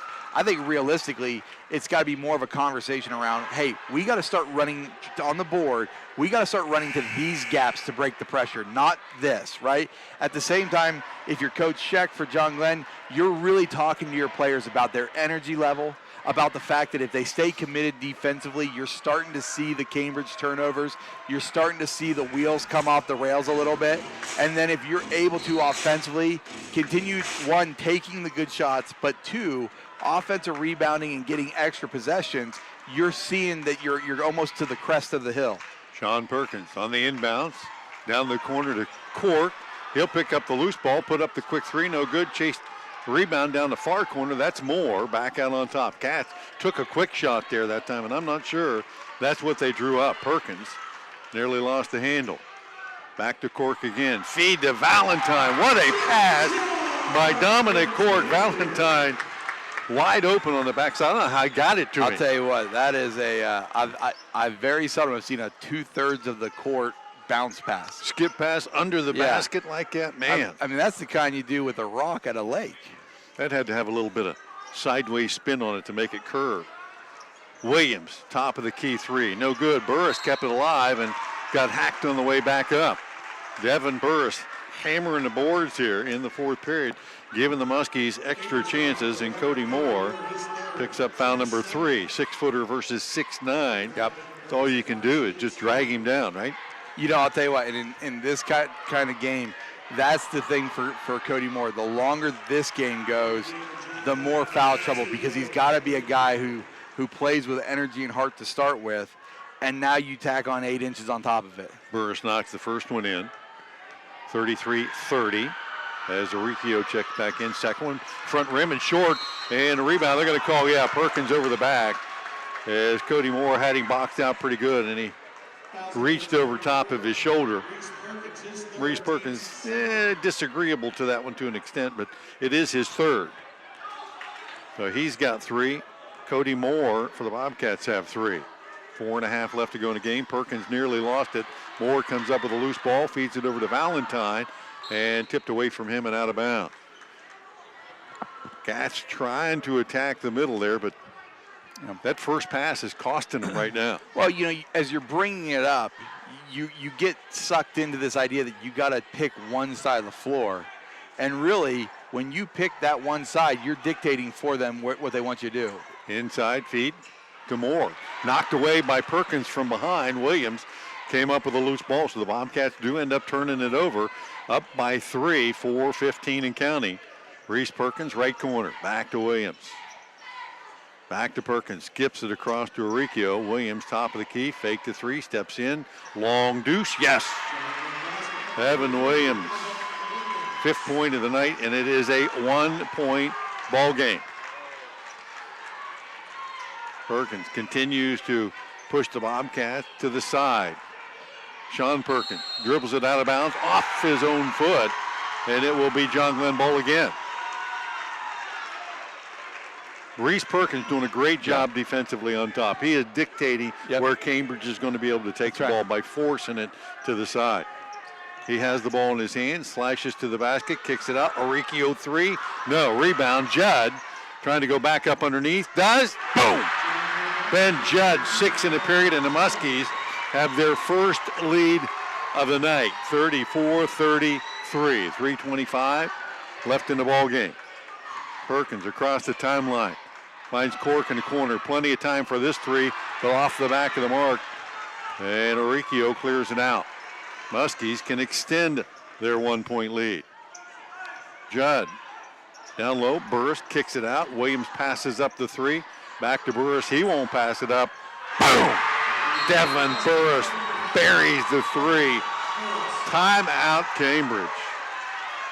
3:02 left to go in the ball game. 37-33 John Glenn. We'll be back right after this.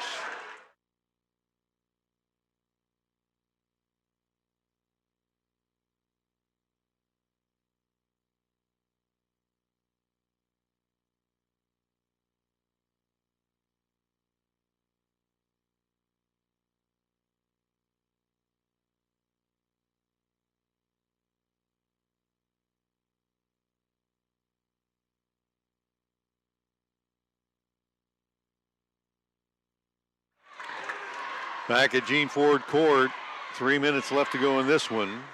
37-33. 7 turnovers for the Cats in the half. 4 in the third quarter. 3 already in the fourth. Yeah, the Bobcats have again found the turnover bug, and it has benefited the Muskies. Here in the fourth period, Cats have been able to score 5 points. John Glenn, on the other hand, from a 5 or 6 point deficit a couple of times, has scored 14 points and currently has their biggest lead of the night, 37-33. And just to throw, rub a little salt there, you look at it and you sit there and say, John Glenn in the 14 points, 5 of 6 from the 2-point line, 6 of 10 so far, and of the 4 misses, they've been able to pick up offensive rebounds. They've been able to get 3 offensive rebounds. Reese Perkins hustling in the backcourt, pestering the Bobcats there as Sean Perkins gets it to midcourt, nearly traveled with it. Perkins pass, or check that, Chandler's pass across court, stolen away by Williams. He'll take it coast to coast. Judd will lay it up and in. And another Bobcat turnover leads to 2 easy points for the Muskies, and they lead it by 6. Perkins across the timeline, forced to the sideline. They'll call Judd this time with the blocking foul, his second. Just the second or third, that is, on the Muskies. And Cody Moore will step back in, and Chandler will take a seat for the Cats.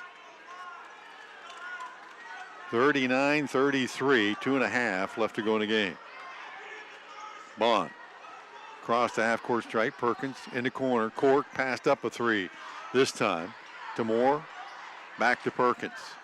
Down low. Valentine to the hoop, lays it up and in. Nice pass by Perkins, and Valentine ended the drought for the Bobcats. They haven't scored in several minutes. And that's the point, right? You got the ball to the high post to Moore, and he pulled it out, but Cork still. with the steal.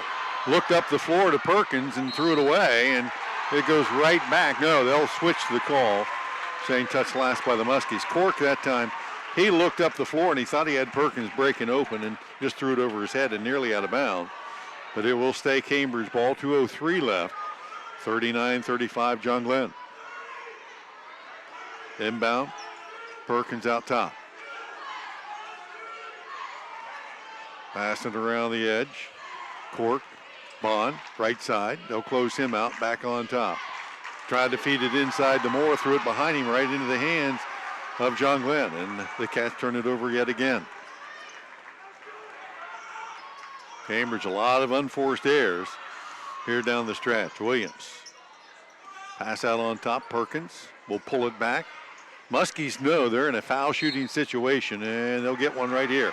As Caleb Bond on the reach in will send Reese Perkins to the line to shoot 1 and 1. Now, Reese Perkins, I don't know if the Cats knew this going in, but foul-wise, he's the guy you want to put at the line. He is a 52% free throw shooter, although against Sheridan a week ago, he had a night of all nights. He was 10 of 14 at the line. Wow. So for a guy that's about a 52%er, he had a good night. This one crawls around and rolls in. So he'll get a bonus. 1:29 left, 5-point John Glenn lead. Second one is up and all net. Tell you what, he looked good on both of those. Got them both to go there. 41-35. Perkins to Valentine. Kicked it to Cork. Three from the corner. No. Rebound to Williams. And he's been in the right place a lot this half for those rebounds. Not the biggest guy out there, but he's much like Cody Moore in that he goes and gets it. Reese Perkins to Burris. Open three. No. Rebound. Judd. And timeout called. John Glenn. And Coach Scheck not happy that Burris launched that three. He just wanted his team to hold the ball. Yeah. Well, you know, you look at it, if you're John Glenn, right, and you got a 6-point lead with just over a minute to play, and you're in the bonus. At this point in the game, you say, boys, we're either shooting free throws or layups. Nothing else goes up. You don't have it's not college. You don't have a shot clock to worry about. Free throws or layups, nothing else. Yep. Burris has 20 points on the night, so and that's it. Hey, I'm feeling it, Coach. I thought it was going to go in, Nope. right? Nah. Nope. There's a time for that and a time not to. The time for that was in the third quarter. and he hit a couple of there, yeah. Not in the fourth when you're up 6 with a minute to go. That's not the time. It's free throws and layups. So both coaches strategizing. John Glenn has one timeout remaining. The Cats have a couple. The possession arrow favoring Cambridge here, but the score in favor of the Muskies, who have surged here in the fourth period, down 5 at halftime, down 5 at the beginning of this fourth period. And they've done it with defense. They have really stymied the Bobcats here in this period. Cambridge has had some forced turnovers and some unforced ones, but certainly the Muskies are in their head. Yeah, I mean, you know, you look at it, 9 turnovers in the half for the Bobcats, right? And that teamed up with giving up extra offensive possessions. You put those two together, that's a tough hill to climb. Perkins gets it into Williams. Back to Perkins out on top. He'll feed it down low. Judd wide open. There's that layup. Ben Judd, 10 in this fourth period. Yep. All of them layups. Right, free throws and layups. Chandler to Perkins in the corner. Back out to Chandler through his hands. That'll be an over and back, but Perkins won't accept that. He'll take it, feed it off to Williams, and he'll lay it in. Evan Williams nails in the coffin. 35 left on the clock, 10-point Muskie lead. Continuing to stifle the Bobcats with their defense. John Glenn down 5 to start this period and now up 10. Yeah. And it went quick, didn't it? It did. You know, and we saw them cut in the lead earlier in the second quarter by hitting the three-pointer, and that's what cut in the lead quick. This was not quick through threes, right? This was just constant offensive possessions. Bond trying to feed it down low to Moore. That pass picked off by Judd down to the 20-second mark. As Evan Williams brings it across the half-court stripe. And another JG timeout. They'll make a couple of quick substitutions ball handling wise here. 13 seconds left, 10-point lead. This one's over for all intent and purposes. And wow. I mean, the Muskies just slapped on the blitzkrieg here in the fourth period. As the Bobcats were held to 7 points to this point of the fourth period. And John Glenn's been on a streak. A little defense, a lot of offense. Knocking down a three, getting to the foul line. And what we thought would be maybe a final possession game isn't even going to No. have a factor tonight. No, we did not see that blitz coming. I don't think the Bobcats did either. As Coach Slaughter able to put his 5 seniors in here to close things out. Guys that started the game for him, Elijah Chandler, Carson Snyder, Jared Bond back in there. And the Muskies will inbound it into the backcourt. And Colin Campbell, who just came in the ball game, got fouled. And he will head to the line and shoot 1 and 1. 10.2 left. Yeah, you just got to kind of shake your head at how it got away from the Cats so quickly. As Campbell puts it up, misses it. Jared Bond with the rebound. Over to Cody Moore. He'll take it off the dribble, kick it out. Chandler for 3. Nope. And the rebound back. Dejan Varshev. Yeah. Hey, foul, rebound. Got in the book. Whatever you need. At the buzzer. Final. Come from behind victory for the Muskies tonight. 45-35 as John Glenn will see their record head to 13-9 heading into tournament play. Bobcats dropped to 9-13. Once again, tonight's final.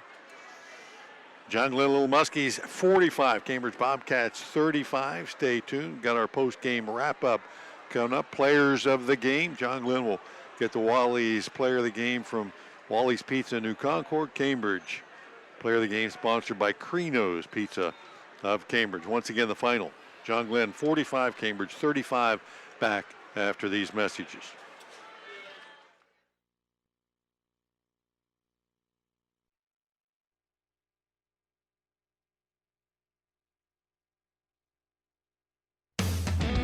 Stoney's RV Sales and Service is a family-owned business that offers the best sales and service in the area.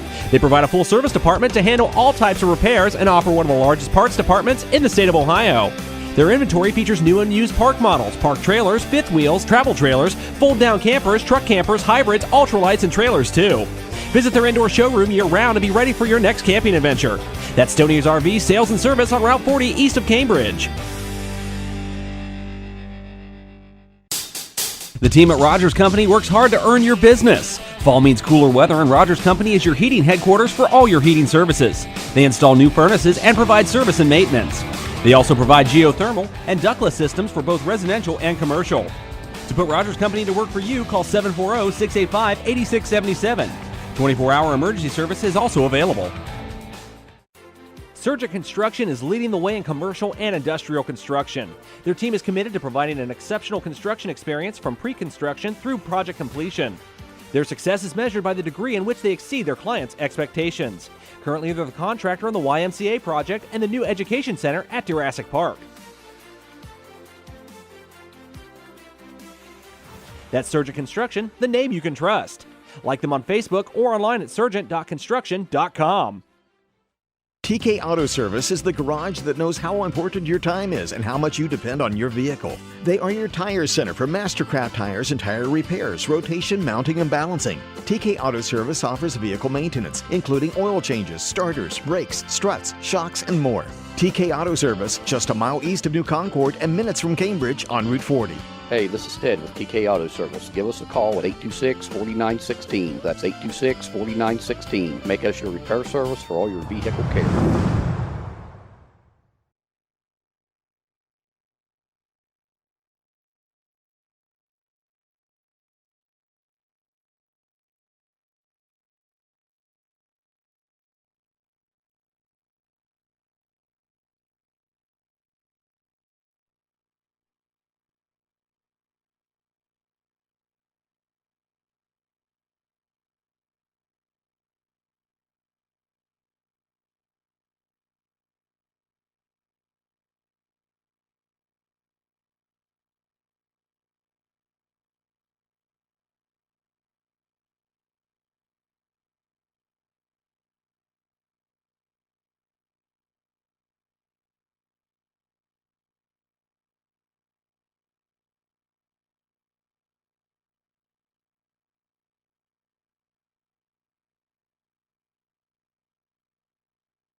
in the hallway and so forth, but that's the only thing that's going well for the Bobcats here tonight is the Muskies came on hard and strong.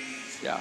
Through 3 periods, Cambridge had played pretty solid basketball and led by 5. Heading into the 4th period, 28-23, but John Glenn cranked up the pressure a little bit. Cambridge crumbled under that pressure in the 4th period, turned it over a number of times, and the Muskies took full advantage of that, outscoring Cambridge down the stretch 22-7. Yeah. And the final score looks like a runaway at 45-35. John Glenn adds their 13th win of the season.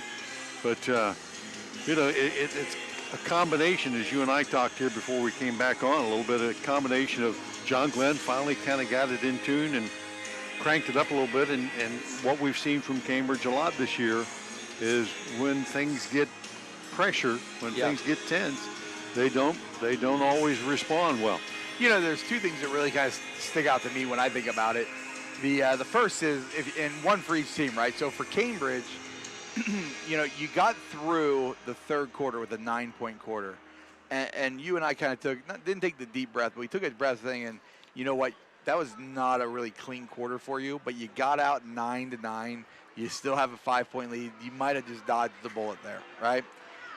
The second side, though, for me is when I watched John Glenn play tonight, and I've mentioned it throughout the game multiple times, just about how quickly and how crisp their passing is. And how many, we talked about in this game, we talked about one bad shot from John Glenn, right? And it was Burris's shot in the 4th quarter. And it wasn't even that it was a bad shot. I mean, the guy's 3 for 4 in the game from the 3-point line. He scored 20 points, and he fired one up. And it was an open 3. It was time and score that made it a bad shot. But when you got a team that is consistently moving the ball that quickly, willing to make the extra pass, but at the same time, guys not afraid to step up and shoot it when they're open, that gives you a ton of confidence that if you can just hang around, that eventually you're going to be much better prepared to have opportunities start opening its door, right? Cambridge starts to get a little sloppy. It starts to get a little loose. And John Glenn doesn't have to pressure or change the way they're playing offensively because they've been getting good shots and good possessions all night. And now it's starting to actually warrant points for them. And now it's like, hey, just stick to the plan. It's starting to work for us. Yeah, I thought really the turning point, especially in that second half, was John Glenn started to dictate with their defense what Cambridge could and couldn't do. Yeah. Reese Perkins at the top of that half-court trap, forcing Cambridge's ball handlers to the sides of the court continually there, and Cambridge never really, a few times they got it to the middle, they turned and scored. But most of the time as they got to the side, they got pressured, they threw it away, they tried to cross-court pass, or they went down the sideline and they burnt some timeouts, and the momentum kept building against them. And John Glenn took that to their advantage and went on the scoring streak. It's almost like they were playing what we call token defense.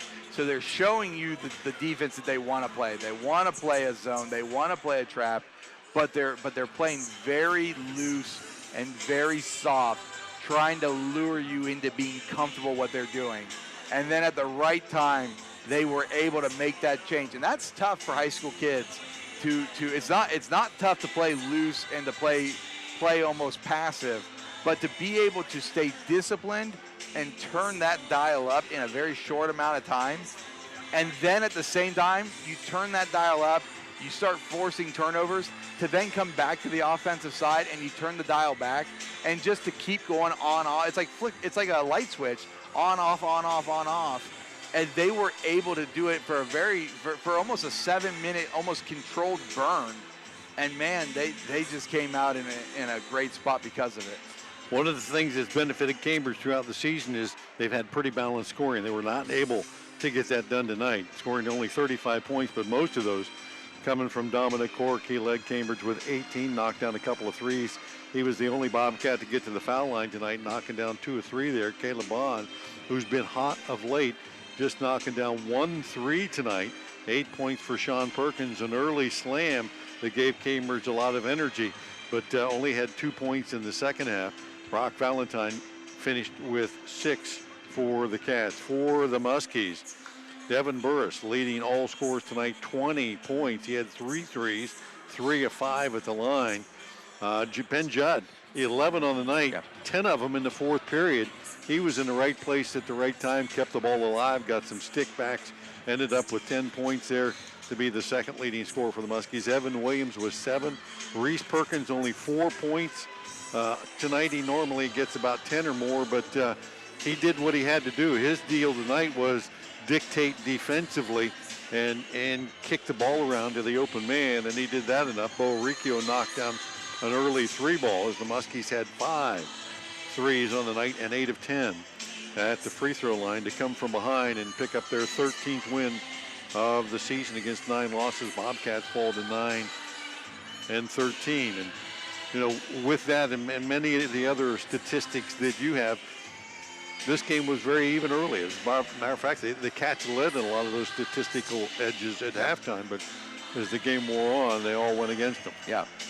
I think at the end of the day, you'll remember this game for really, it's 2 things. It's turnovers, right? And what makes this, when you have 3, you know, we talked about the third quarter kind of being a, wow, did we dodge a bullet?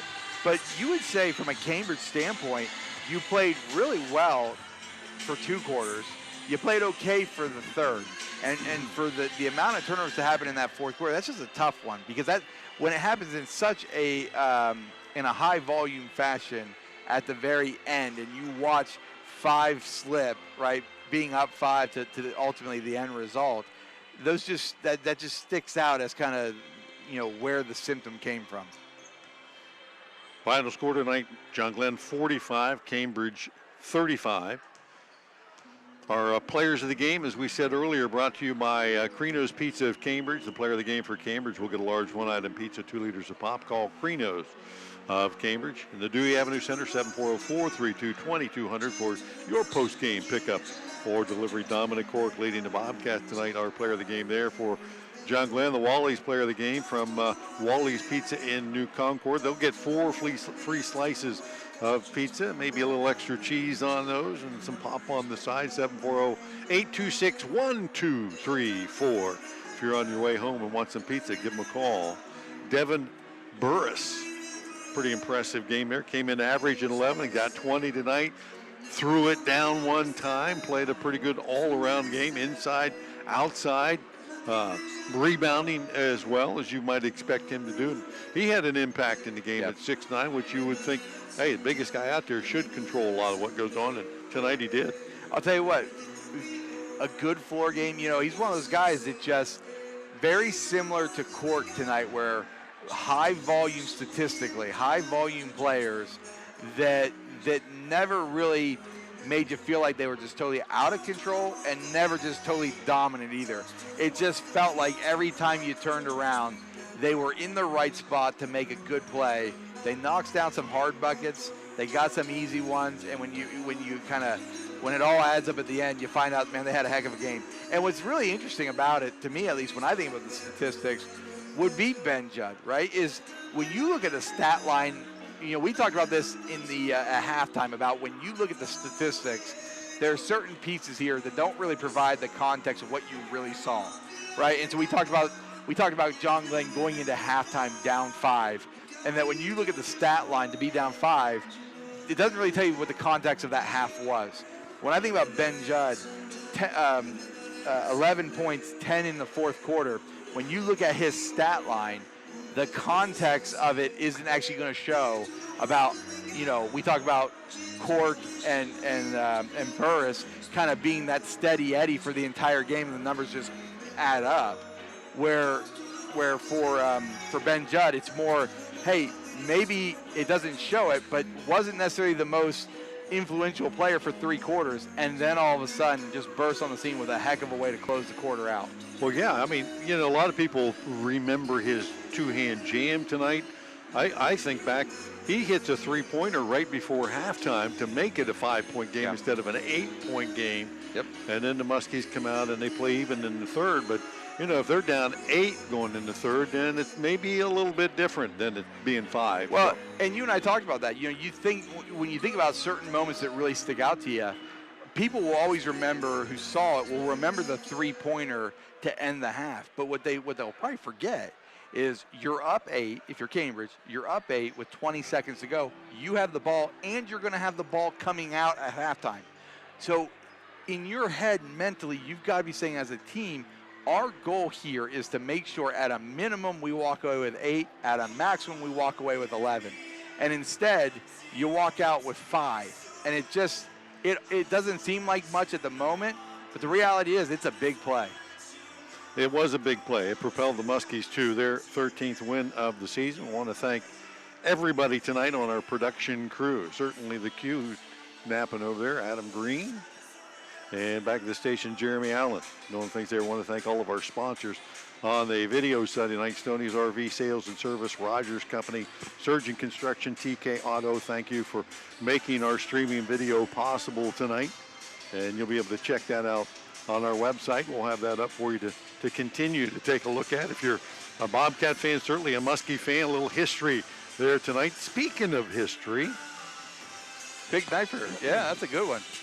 Speaking of history tonight, even in a losing effort, Cody Moore, the senior for the Bobcats, didn't score tonight, but I'm sure that he took a couple of steps up on that rebound list. Oh, yeah. You and he were tied for that 8th place, and we knew he needed just 1 to surpass you. He needed 2 rebounds to surpass Cambridge Athletic Director Aaron Quinn. Yeah. Certainly got that, and if he got 3, then he passed Mike Ford. So. Yeah. I had him for 11 tonight. Wow. Yeah, 7 in the first half. That second quarter, remember, that third quarter, you're sitting there saying, man, there's a lot of offensive possessions here for John Glenn. 7 in the first half, 11 for the game. Yeah. I'm sure Coach Sheck probably said, hey, can we keep that guy off the boards in the second half maybe? Right. Get a body on him. Of course, Dominic Cork moving up there on his threes. He had a couple of tonight and needed 5 to move up the board there to tie Jameel Turner for 10th place on the career. So he's close enough maybe with the next game for the Cats. He might be able to get that one as well. But tonight in a losing effort, though, those stats add up for the Cats to a loss. 45-35. I want to thank all of you once again for tuning in. Adam, once again, thank you. Yes, sir. It's been a good season. You and I have had a few of these. Yeah. Every year, man, it's incredible you know, you and I have a lot of conversations off the air about when you were a teacher in the education system, you literally not just watch these kids grow up on the floor, but you watch them grow up through the classroom, right? And how it's different now. One of the things that I've really appreciated the most about working with you and AVC is it's hard to believe it's been almost 9 years that we've been calling games together. And we've seen a lot of kids grow up, right, and go on to that next stage. And that's such a cool dynamic. And I look at this team for the Cats, and I realize the season's not over, right? I realize that. But when you think about all the juniors and the sophomores that are playing vital roles, how cool. You don't want to start peaking at next year until this year's over. But how cool is that potentially going to be for you and I to have another year, hopefully, to work together and watch them grow up some more? Well, and parents find that out, and you will in due time. Parents will find that out, how quickly their kids enter school and pass through school, and all of a sudden it's the milestone of graduation and going off to school and so forth. But you know, I'm sure that tonight the finality of it for a lot of those Cambridge seniors as they walked the floor for the final time, and their parents were videoing them and taking pictures and remembering that, wait a minute, didn't they just do Jimmy Iron basketball like a couple years ago? That's all it was, right? Right. Final score again tonight, 45-35 Muskies over top of the Bobcats to close out the regular season tournament action. Coming up here before you know it, the Bobcats in action on Tuesday as they head to Steubenville to take on the Big Red. We will have that game for you here at AVC Communications, so stay tuned. We'll have all that information up here in the next day or two, tell you what station to tune into. I want to thank all the crew here one more time for helping out tonight. For the AVC sports team until Tuesday night, I'm Bill Capuri. Good night, everyone.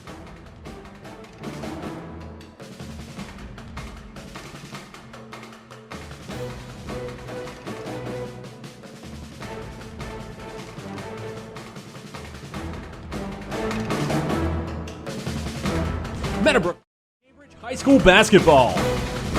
Tonight's game is brought to you by Stoney's RV Sales and Service, The Rogers Company, Surgent Construction, and TK Auto Service. This has been a presentation of ABC Communications.